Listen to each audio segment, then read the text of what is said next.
ओम नमः शिवाय। हे महादेव, आप ही धर्म के रक्षक हैं। हे पार्वती माता, आप ही शक्ति और प्रेम की मूर्ति है। हे गणेश जी, आप बुद्धि और विवेक के स्वामी हैं। हे कार्तिकेय, आप पराक्रम और साहस के प्रतीक हैं। हे प्रभु, आज हम आपकी दिव्य कथाओं का स्मरण करने बैठे हैं। हमारे भीतर भी धर्म, विवेक और शक्ति जागृत कीजिए। दोस्तों, पिछले अध्याय में हमने सुना कि शिव पार्वती ने गृहस्थी जीवन आरंभ किया। पार्वती माता के उबटन से गणेश जी का जन्म हुआ और शिव जी के आशीर्वाद से वे प्रथम पूज्य देव बने। इसी प्रकार शिव पार्वती के तेज से कार्तिकेय प्रकट हुए और देवताओं ने उन्हें देव सेना का सेनापति नियुक्त किया।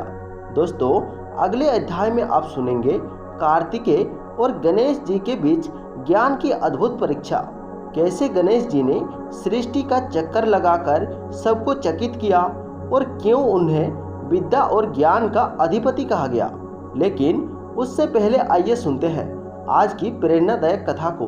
तारकासुर का आतंक। एक समय था जब बलशाली असुर तारकासुर देवताओं और ऋषियों पर अत्याचार करने लगा। उसके पास ब्रह्मा का वरदान था, उसे केवल शिव पुत्र ही मार सकता था। इसीलिए देवताओं ने महादेव से प्रार्थना की और कार्तिकेय का जन्म इसी उद्देश्य से हुआ। कार्तिकेय बचपन से ही तेजस्वी और शूरवीर थे। देवताओं ने उनका स्वागत किया और उन्हें सेनापति नियुक्त किया। इंद्र, अग्नि, वरुण और अन्य देवताओं की सेनाएं उनके नेतृत्व में एकत्रित हुए। देवताओं ने कार्तिकेय से कहा, हे देव सेनापति, केवल आप ही तारकासुर का अंत कर सकते हैं। तारकासुर विशाल सेना लेकर युद्ध भूमि में उतरा। उनकी गर्जना से धरती कांप उठी। कार्तिकेय ने अपने भले से आकाश को चीर दिया। देवताओं ने जय कार्तिकेय का नारा लगाया। युद्ध भयंकर हुआ। देवताओं और असुरों के बीच भीषण संघर्ष हुआ। तारकासुर ने कई मायावी अस्त्र चलाए, परंतु कार्तिकेय ने अपनी शक्ति और साहस से सबको विफल कर दिया। अंततः कार्तिकेय ने अपने दिव्य शक्ति शूल से तारकासुर का वध कर दिया। देवताओं ने आनंदित होकर पुष्प वर्षा की। तीनों लोकों में जय जयकार गूंजने लगा। जय कार्तिकेय, जय देव सेनापति। इसी समय एक प्रसंग हुआ। देवताओं और ऋषियों में चर्चा का विषय बन गया। सभी देवताओं में प्रथम पूज्य कौन होगा। तब शिव जी ने कहा, आइए हम अपने दोनों पुत्र की परीक्षा ले लेते हैं। जो तीनों लोगों का सबसे पहले चक्कर लगाएगा उसी को प्रथम पूज्य माना जाएगा। कार्तिकेय तुरंत अपने मयूर पर सवार होकर निकल पड़े। वे आकाश, पृथ्वी और पाताल लोक का चक्कर लगाने लगे।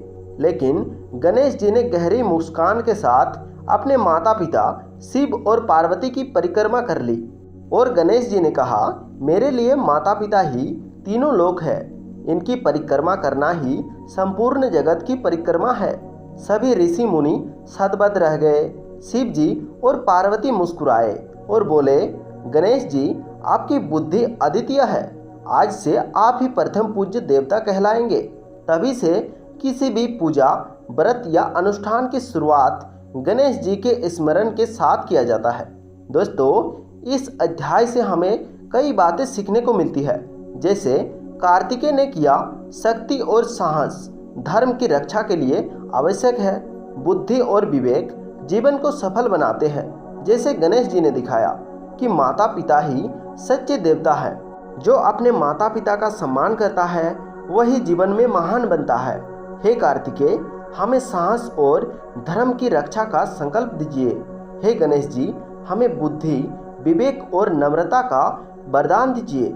हे भोलेनाथ, हे पार्वती माता, हमें अपने परिवार जैसा पवित्र जीवन जीने का प्रेरणा दीजिए। दोस्तों, भगवान गणेश के चतुराई और कार्तिकेय का साहस और वीरता को देखकर आपके जीवन में क्या बदलाव आया, हमें कमेंट सेक्शन में अवश्य बताइए। ओम नमः शिवाय। हर हर महादेव। दोस्तों, अगले अध्याय में आप सुनेंगे गणेश जी और कार्तिकेय के बीच ज्ञान की प्रतियोगिता कैसे हुई।